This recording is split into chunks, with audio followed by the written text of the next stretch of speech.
నమస్తే, welcome to our channel. నేను సిరి. CS Jawahar Reddy గారి కేసులో అయితే కొత్త ట్విస్ట్లు అయితే బయటకు వస్తున్నాయి, కొత్త పేర్లు కూడా వినిపిస్తున్నాయి. నాగిరెడ్డి, పద్మప్రియారెడ్డి పేర్లు కూడా వినిపిస్తున్నాయి. సో ఏం జరుగుతుంది అనేది మనకి వివరించడానికి మనతో పాటు ఉన్నారు ప్రముఖ సీనియర్ జర్నలిస్ట్ డివిఎస్ గారు. నమస్కారం సార్. నమస్తే సార్, ఇప్పుడు చూస్తున్నట్టయితే మనం చూస్తున్నాం జనసేన కార్పొరేటర్ మూర్తి యాదవ్ గారు కొన్ని రోజుల నుంచి వెళ్ళి సిఎస్ భూ అంటే ఏంటి, ఏం చేశారు, జీవో నంబర్ 596 అడ్డం పెట్టుకొని అసెంట్ భూములను ఏం చేశారు అనేది మనకి తను చెప్తూనే ఉన్నారు కంటిన్యూస్గా. 700-800 ఎకరాల పైన భూమి ఏమంటే భూ కబ్జాకి పాల్పడినట్టు కూడా చెప్తున్నారు. ఇందులో కొత్త పేర్లు వినిపిస్తున్నాయి, నాగిరెడ్డి, పద్మప్రియారెడ్డి వాళ్ళ పేర్లు కూడా వినిపిస్తున్నాయి. ఇందులో అసలు ఏం జరుగుతుంది సార్? ఇది జవహర్ రెడ్డి వర్సెస్ మూర్తి యాదవ్గా చూడకూడదు. ఇదేదో ఇద్దరు వ్యక్తుల మధ్య ఘర్షణ కాదు, వివాదం కాదనమాట. ఆయన ఎవరు? ఆయన సాక్షాత్తు ప్రభుత్వ ప్రధాన కార్యదర్శి జవహర్ రెడ్డి. ఈయన మామూలుగా ఒక కార్పొరేటర్. ఈయన చేస్తున్నటువంటి అభియోగాలు వరుస ప్రెస్ మీట్లు గత 3 రోజులుగా 4 రోజులుగా, ఇవాళ కూడా ప్రెస్ మీట్ పెట్టి ఆయన ఏమంటున్నాడు, సిబిఐ ఎంక్వైరీకి సిద్ధమా, సిట్టింగ్ జడ్జితో ఎంక్వైరీకి సిద్ధమా అంటూ అన్యాపదేశంగా ఏమన్నాడు, మేము పద్మప్రియ రెడ్డి పైన ఎంక్వైరీ అడగట్లేదు, మేము నాగిరెడ్డి అక్కడ కాకినాడలో ఆయిల్ కుంభకోణం మీద ఎంక్వైరీ కాదు అడుగుతోంది, జవహర్ రెడ్డి భూ కుంభకోణాల మీద ఎంక్వైరీ అంటున్న దీంట్లో ఎవరి పద్మప్రియారెడ్డి, ఎవరి నాగిరెడ్డి? ఇప్పుడు మనకు తెలుసు కాకినాడలో ఆయన తూర్పుగోదావరి జిల్లా, అక్కడ ఎస్పీగా ఆయన ఉన్నప్పుడు నాగిరెడ్డి అక్కడ ఆయిల్ కుంభకోణం పైన మీడియాలో కథనాలు చూసాం. వాటిని కూడా ఈయన ప్రస్తావిస్తూ వీళ్ళందరి యొక్క అవినీతిని టార్గెట్ చేస్తున్నాడు మూర్తి యాదవ్. స్పష్టంగా చెప్తున్నాడు, ఏది ఆ పూసపాటి రేగ అక్కడ జరిగినటువంటి భూముల రిజిస్ట్రేషన్లు, అక్కడ ఆనందపురం పద్మనాభం గ్రామంలో రిజిస్ట్రేషన్లు 700 ఎకరాలు అసైన్డ్ భూములు రిజిస్ట్రేషన్స్, దాంట్లో పలానా సుభాష్ అనే పేరు మీద, ఎవరు అగర్వాల్ అనే పేరు మీద రిజిస్ట్రేషన్లు జరిగాయని పేర్లతో సహా చెప్పాడు. ఎవరా సుభాష్, ఎవరా అగర్వాల్, వీళ్ళ బినామీలు అని మూర్తి యాదవ్ అంటున్నాడు. ఇప్పుడు జవహర్ రెడ్డి ఆయన మరి ప్రెస్ మీట్ పెట్టి వీటిని ఖండించాలి, ఆధారాలు ఆయన బయట పెట్టాలి. వీళ్ళు ఇవాళ నిందలేసింది జవహర్ రెడ్డి మీద, బురద కడుక్కోవాల్సిన బాధ్యత ఆయన పైన ఉంది. ఎవరిపైన? సిఎస్ గారి పైన అనమాట. ఇప్పుడు అట్లా కాకుండా సింపుల్గా క్షమాపణ చెప్పకపోతే పరువు నష్టం దావా వేస్తా, లేకపోతే క్రిమినల్ కేసు, చట్టపరంగా క్రిమినల్ కేసులు చేపడతానంటే ఇతను వెనక తగ్గట్లేదు కదా. ఇతను వరుస పెట్టి ప్రెస్ మీట్లు పెట్టి 3 రోజులుగా వాయించి వదిలిపెడుతున్నాడు, ఒక్కొక్క ఆధారం వదులుతున్నాడు. ఏమంటున్నాడు, సిబిఐ ఇస్తా అంటున్నాడు ఆధారాలు, లేకపోతే సిట్టింగ్ జడ్జికి ఇస్తానంటున్నాడు ఆధారాలు. జగన్మోహన్ రెడ్డి ముఖ్యమంత్రి అయిన తర్వాత ఆంధ్రప్రదేశ్లో పెద్ద ఎత్తున భూ కుంభకోణాలు జరిగిన మాట వాస్తవం.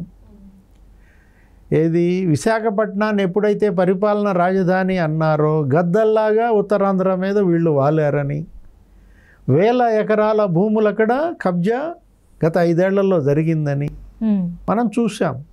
ఏది వీళ్ళందరిపైన భూ కబ్జా ఆరోపణలు, భూ కొనుగోళ్ల ఆరోపణలు. ఇప్పుడు విజయసాయిరెడ్డి ఎంవివి సత్యనారాయణ స్కాముల గురించి బయటపెట్టాడు. వైసీపీ ఎంపీ ఎంవివి సత్యనారాయణ కూర్మన్నపాలెంలో 1:99 భూ యజమానికి ఒక వాటా ఇచ్చి బిల్డర్ ఎక్కడన్నా 99 తీసుకుని షేర్ తీసుకుంటాడా? ఏంటి కూర్మన్నపాలెం ఈ గోల్మాల్, ఏంటి ఎంవివి సత్యనారాయణ గోల్మాల్ అని బయటపెట్టింది, విమర్శించింది, ధ్వజమెత్తింది విజయసాయిరెడ్డి. ఇద్దరు ఎంపీలు వైసీపీ వాళ్లే, ఇద్దరు జగన్మోహన్ రెడ్డి మనుషులే. ఒకళ్ళ భూ స్కాములు ఒకళ్ళు బయటపెట్టిన పరిస్థితి మనం చూసాం. విజయసాయిరెడ్డి కూతురు, ఆమె ఏదో యూనివర్సిటీ, ప్రైవేట్ యూనివర్సిటీ పెడుతుందంటే అక్కడేదో తర్లువాడ దగ్గర ఒక కొండ రాసి ఇచ్చారని, 200 కోట్ల విలువైనటువంటి భూమి విజయసాయిరెడ్డి కూతురు పరం జరిగిందని, ఆమెకి ఇచ్చినటువంటి ఆ ప్లాట్లు, విల్లాలు.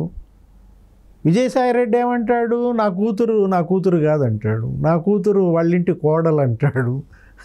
ఇప్పుడు వాళ్ళింటి కోడలు అయినంత మాత్రాన అరవిందో వాళ్ళకి మీరు మీ బిడ్డనిచ్చి వివాహం చేసినంత మాత్రాన మీ కూతురు కాకుండా పోతుందా? వాళ్ళు ఎప్పటి నుంచో వ్యాపారాలు చేసుకుంటున్నారు, ఫార్మా బిజినెస్, వాళ్ళు కొనుక్కోరా అని అంటారు. ఇంతకుముందు ఎందుకు కొనలేదు? ఇప్పుడు జగన్మోహన్ రెడ్డి ముఖ్యమంత్రి అయినాకే ఎలా కొన్నారు? వీటన్నిటికీ కూడా విజయసాయి రెడ్డి, సుబ్బారెడ్డి, తర్వాత అక్కడ కోడిగుడ్డు మంత్రి ఎవరో ఒక ఆయన, ఎవరు, గుడివాడ అమర్నాథ్, వీళ్ళ ముగ్గురు కలిసే 27,000 కోట్ల విలువైన భూములు ఆక్రమించినట్టు, కబ్జా చేసినట్టు, సొంతం చేసుకున్నట్టు మీడియా కథనాలు, ప్రతిపక్షాల విమర్శలు. వీటన్నిటిపైన కూడా ఉన్నత స్థాయి విచారణ జరిపించమని తెలుగుదేశం డిమాండ్ చేస్తోంది, జనసేన డిమాండ్ చేస్తోంది. దీనికోసమేనా విశాఖపట్నం మీరు రాజధానిగా కావాలంటోంది? దీనికోసమేనా ఇప్పుడు రేపు కూడా సెకండ్ ఛాన్స్ మళ్ళీ ఇస్తే సీఎంగా జగన్మోహన్ రెడ్డి విశాఖలో ప్రమాణ స్వీకారం చేస్తానంటోంది? వాళ్ళు ఏమంటున్నారు? అమరావతిలో మొదటిసారి ప్రమాణ స్వీకారం చేశారు, అమరావతి అధోగతి. ఇప్పుడు మళ్ళీ మీ అడుగు విశాఖపట్నంలో పెట్టి ఇక్కడ ప్రమాణ స్వీకారం చేస్తే విశాఖ బంగాళాఖాతంలో కలిసిపోవటమా? ఇలా భయపడే పరిస్థితి అన్నమాట. మూర్తి యాదవ్ చేస్తున్నటువంటి ఆరోపణలపైన నిగ్గు తేల్చాల్సిన బాధ్యత ఎవరిది? రాష్ట్ర ప్రభుత్వానిది, ఆ ప్రభుత్వ ప్రధాన కార్యదర్శిది.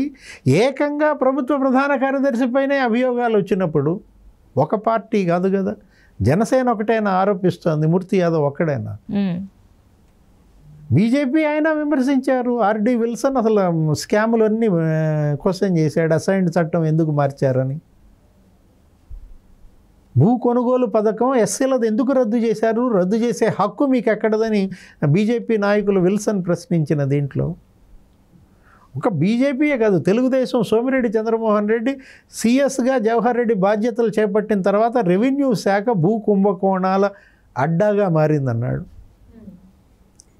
ఆంధ్రప్రదేశ్లో ప్రధాన రాజకీయ పార్టీలు తెలుగుదేశం, జనసేన, బీజేపీ ఇవాళ ఎవరిని టార్గెట్ చేస్తున్నాయి? జవహర్ రెడ్డిని టార్గెట్ చేస్తున్నాయి. అన్ని వేళ్ళు జవహర్ రెడ్డి వైపే చూపబడుతున్నప్పుడు ఆయన ఇవాళ తనపైన తను ఇవాళ ఎంక్వైరీ చేయించుకోవాల్సిన పరిస్థితి. ఇప్పుడు మూర్తి యాదవ్ అదే అంటోంది, సిబిఐ ఎంక్వైరీ చేయించుకోండి, సిబిఐకి లేఖ రాయండి అని ఆయన డిమాండ్ చేస్తున్నాడు. దీనికి బదులు ఇవ్వాల్సింది, దీనికి ధీటుగా నిలబడాల్సింది జవహర్ రెడ్డి. ఆయన ఏదో నేను కేసులు వేస్తాను, నేను పరువు నష్టం వేస్తాను, ఇవి కాదు కదా. మీరు నిజంగా నిక్కచ్చి పరులు, నిజాయితీ పరులు అయితే మీరు సిబిఐ ఎంక్వైరీకి సిద్ధం అవ్వాలి, లేఖ రాయాల. ఇప్పుడు మీరు ఒక సవాల్ చేశారు, క్షమాపణ చెప్పమని అతను ప్రతి సవాళ్ళు విసిరిన దీంట్లో ఈ పద్మప్రియారెడ్డి ఎవరు, ఈ నాగిరెడ్డి జవహర్ రెడ్డికి ఉన్న బంధాలు ఏంటి, అసలు ఈ సుభాష్ ఎవరు, ఈ అగర్వాల్ ఎవరు, వీళ్ళ పేరు మీద ఎన్ని ఎకరాల భూములు రిజిస్ట్రేషన్ జరిగాయి, 5 ఏళ్లలో జరిగిన భూ లావాదేవీలేంటి, ఈ 6 నెలల్లో విశాఖ సెంట్రిక్గా అమ్మిన భూమి ఎంత, కొన్న భూమి ఎంత, ఎవరి పేరు మీద ఎంత రిజిస్ట్రేషన్ జరిగారు, వివరాలన్నీ శ్వేతపత్రం ఇవ్వమని తెలుగుదేశం నాయకుడు బొండా ఉమామహేశ్వరరావు డిమాండ్ చేశారు. ఇప్పుడు ఇది రేపొద్దున కౌంటింగ్లో తేలిపోతుంది. అధికార పార్టీగా వైసీపీ ఉంటుందా, తెలుగుదేశం, జనసేన, బీజేపీ గెలుస్తాయా? ఒకవేళ తెలుగుదేశం, బీజేపీ, జనసేన ప్రభుత్వమే ఏర్పడితే ఈ కుంభకోణాలన్నిటిపైన మళ్ళా విచారణలు మనం చూసాం. తెలంగాణలో ఏం జరిగిందో, ఏం జరుగుతుందో కూడా ఇప్పుడు స్టిల్ ఇంకా నడుస్తూనే ఉంది. ఇప్పుడు ధరణి పోర్టల్ మీద అక్కడ ఒక పెద్ద ఎంక్వైరీ, జ్యుడిషియల్ కమిషన్ వేసి విచారణ జరుగుతున్న దాంట్లో అక్కడ సిఎస్ కూడా భూ లావాదేవీలు, భూ కుంభకోణాలు బయటకు వచ్చిన పరిస్థితి. గతంలో సోమేష్ కుమార్ ఆయన ఏదో 25 ఎకరాలు హైదరాబాద్ దగ్గర కొన్నాడని, మరో సీనియర్ ఐఏఎస్ ఆయన ఎవరో 56 ఎకరాలు కొన్నాడని, అతను ఎవరో జీహెచ్ఎంసీ సర్వేయర్ బాలకృష్ణ అసలు 1000 కోట్లు సంపాదించాడని.